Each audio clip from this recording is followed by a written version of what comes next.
Thanks for checking out Scotty's Hobbies. Today we are going to be replacing the cabin air filter on this here Hyundai Elantra. This will be the same, if not very similar, for the 2011 to 2016 year model Elantras. If this video does help you out, make sure you leave a comment below with the year, make, and model of the vehicle that it did help you with so other people will know. This procedure takes about 5 minutes after you watch this video with some know-how, and it doesn't take any tools, just the replacement filter. That's it. I'm known for getting stuff going quick and finishing real quick.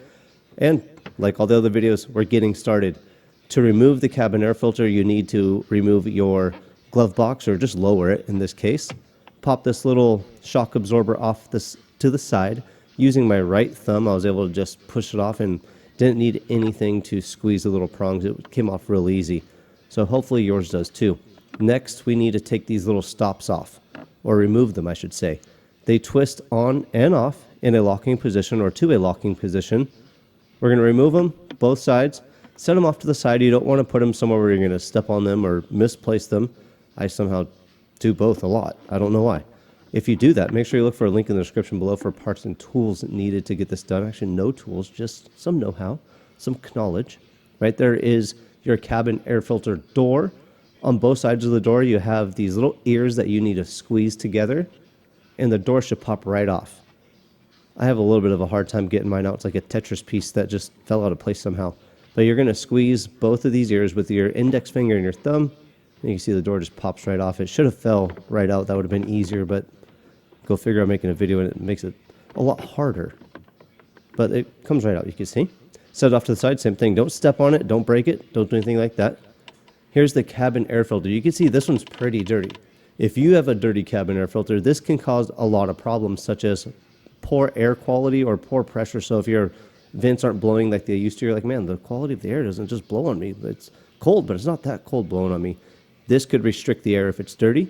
If it smells funny in your cabin, this could trap bad smells like smoke if you live in a smoky area, or dust and stuff like that. Here's the new cabin air filter. You want to make sure that the arrows are pointing in the right direction when you install your new cabin air filter. Most cabin air filters, the arrows are facing down, and that's the same in this case. You want the air to flow from outside of the cabin, which is going to be above your knees right here, and it flows into the car. If you have any problems with it sliding into place, start over. Pull it out, put it back in slowly, and you shouldn't have any restrictions. If it starts to bind or something like that, something is not right. It's not in the right direction, so just double check. If you need to, while you're doing this process, make sure you take pictures too. So you have little checkpoints you can go back and just make sure, oh yeah, that's the way I did it, and that's right. So a lot of pictures, nice little tip.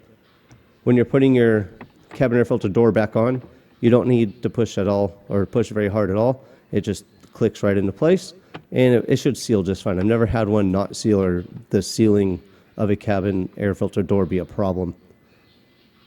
All you got to do is install your new, not your new, but your stops on the door. Make sure you remove everything on your glove box before you do this job too. Probably should have told you that a long time ago, but hey, hopefully you watched the whole thing.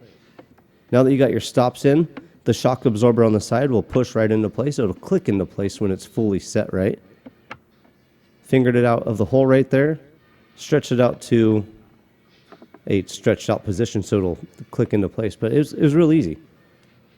You should be replacing your cabin air filter about every 3 to about 5 months. I replace mine about every 3 months because I have pretty bad allergies and live in a very dry area where, I shouldn't say dry, but we have a lot of pollen right now, pretty bad. So I replace mine about every 3 months, and they're real easy. About $20 at the store, you could get HEPA filters and whatnot. But hopefully this video helped you out. If it did, make sure you like, subscribe, and share. And I will see you guys on the next hopefully helpful video. Thanks for checking out Scotty's Hobbies.